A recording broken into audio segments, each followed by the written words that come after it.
মার খেয়েছেন, রক্ত জড়িয়েছেন, জীবন দিয়েছেন। ও বাংলার মুসলমান, 1971 সালে এদেশের মাটির জন্য, এদেশের স্বাধীনতার জন্য আপনার আমার পূর্বপুরুষেরা যদি রক্ত দিতে পারেন, জীবন দিতে পারেন, প্রয়োজন যদি হয় আল্লাহর জমিনে আল্লাহর দ্বীনকে প্রতিষ্ঠিত করতে গিয়ে, কোরআনের সমাজ কায়েম করতে গিয়ে, নবীদের মতো সাহাবায়ে কেরামদের মতো বুকের তাজা রক্ত দিতে হয়, কারা কারা দিতে রাজি? তুই হাত তুলে আল্লাহকে দেখা।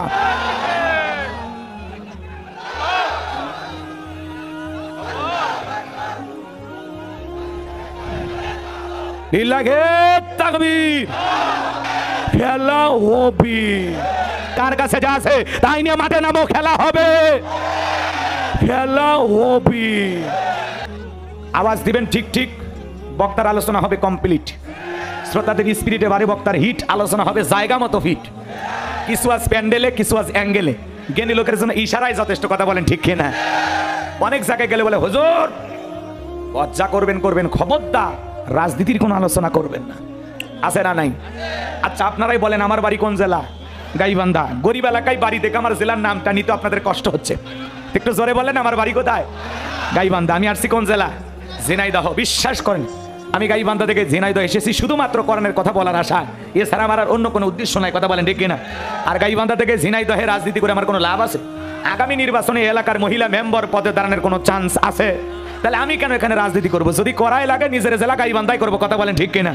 এর জন্য আপনারা টেনশন মুক্ত থাকবেন, আমি আপনাদের কথার সাথে একমত। আমি বাংলাদেশের রাজনীতি কোনো দলের বক্তা না, আমি রাজনীতি কোনো বক্তব্য দেবো না। I will not any political work because I am not a leader of any political party. কারণ এখানে সব দলের লোক আছে না নাই?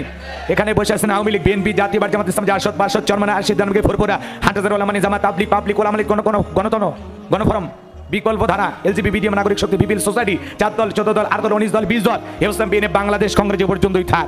আবার ভিপি নূরের আছে গণ অধিকার পরিষদ। তৈমুর চাচা খুলেছিল তৃণমূল বিএনপি। চাচা এখন কান্দে আর বলে সরকার বনাম সরকার, এর মাঝখানে যায় হচ্ছে আমার জীবন সরকার। চাচা মনে করেছিল এক চান্সে দেশের প্রধানমন্ত্রী হয়ে যাবি, পরে চাচার সামনে মূলে ধরায় দিয়েছে, কথা কন ঠিক কিনা? যাই হোক, চাচার দুঃখ থেকে আমি বললাম, আপনারা আবার অন্য কিছু ভাইবেন না। চাচা আবার দাবি করে বাংলাদেশের আমি 1 নাম্বার সৎ লোক। তুমি কত বড় সৎ সেটা জাতির মানুষ বুঝে ফেলে দিয়েছে, কথা কন ঠিক কিনা?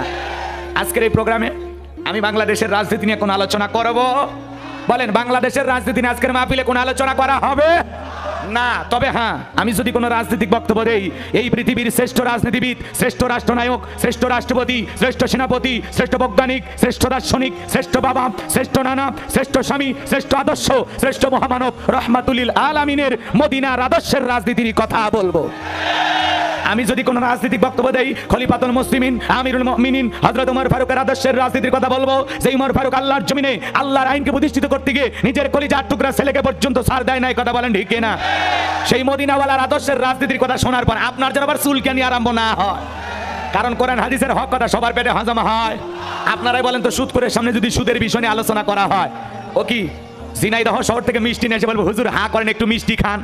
নাকি বলবে এই হুজুর এসে সুদের ওয়াজ কইরা আমার সুদের ব্যবসা লাল বাতি জ্বালাইছে, কথা বলেন ঠিক কিনা? যারা ঘুষ খায়, দুর্নীতি করে, হারাম খায় ভুড়ি বানাইছে, 26 মাসের গর্ভবতী, ওদের সামনে ঘুষের আলোচনা করলে খুশি না বেজার?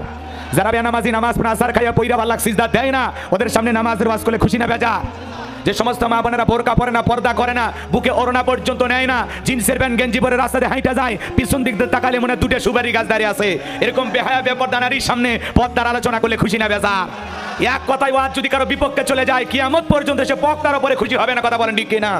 এজন্য পরিষ্কারভাবে একটি কথা বলে দিতে চাই, আজকের আলোচনার সভাপতি স্যারের মতো হবে না, প্রধান অতিথির মতো হবে না, মাহফিল কমিটির মতো হবে না, বক্তার মতো হবে না, শ্রোতাদের মতো হবে না। আল্লাহর কোরআন যা বলবে গোলাম রব্বানী তাই বলবে, এতে কে খুশি কে বেজার ওইটা দেখার টাইম নাই, কথা বলেন ঠিক কিনা?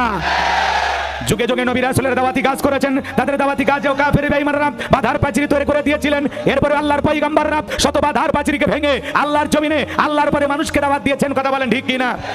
আপনার আমার প্রিয় নবী কালেমার দাওয়াতি দিকে, কোরআনের প্রচার করতে গিয়ে মার খেয়েছেন, রক্ত জড়িয়েছেন, দান দান মোবারক শহীদ হয়ে গেছেন, লোহার টুপি মাথার ভিতর ঢুকে গেছেন, সাহাবায়ে কেরাম দ্বীনকে প্রতিষ্ঠিত করতে গিয়ে মার খেয়েছেন, রক্ত জড়িয়েছেন, জীবন দিয়েছেন। ও বাংলার মুসলমান, 1971 সালে এদেশের মাটির জন্য, এদেশের স্বাধীনতার জন্য আপনার আমার পূর্বপুরুষেরা যদি রক্ত দিতে পারেন, জীবন দিতে পারেন, প্রয়োজন যদি হয় আল্লাহর জমিনে আল্লাহর দ্বীনকে প্রতিষ্ঠিত করতে গিয়ে, কোরআনের সমাজ কায়েম করতে গিয়ে, নবীদের মতো সাহাবায়ে কেরামদের মতো বুকের তাজা রক্ত দিতে হয়, কারা কারা দিতে রাজি? তুই হাত তুলে আল্লাহকে দেখা।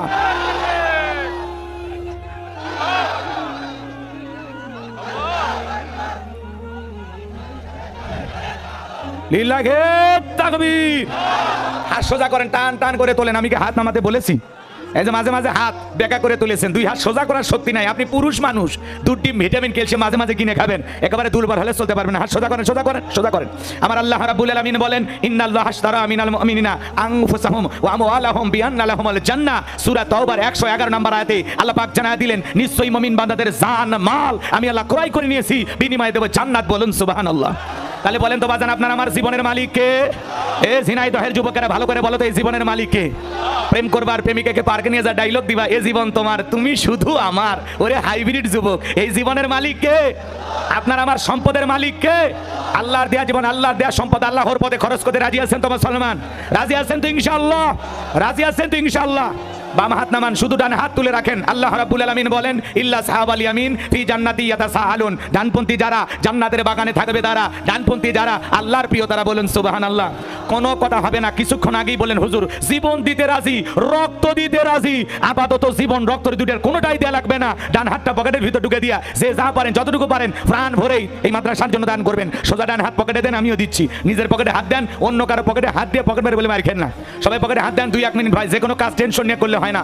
মাঝখানে যা আলোচনায় ব্রেক দিয়ে কালেকশন করবো, ধৈর্য আমার নাই। শুরুতে আপনারা দিয়ে দেন, প্রাণ ভরে আলোচনা করবো। আল্লাহ সবাইকে একটু দেওয়ার তৌফিক দান করো। জোরে বলেন আমিন। সবাই পকেটে হাত দেন, সবাই পকেটে দেন, সবাই পকেটে হাত দেন, সবাই পকেটে হাত দেন। ছেলেপেলে যারা আছে, যাদেরকে দায়িত্ব দেওয়া আছে, স্বেচ্ছাসেবক, ব্যাগ নিয়ে, রুমাল নিয়ে, চাদর নিয়ে, যার কাছে যা আছে তাই নিয়ে মাঠে নামো, খেলা হবে, খেলা হবে।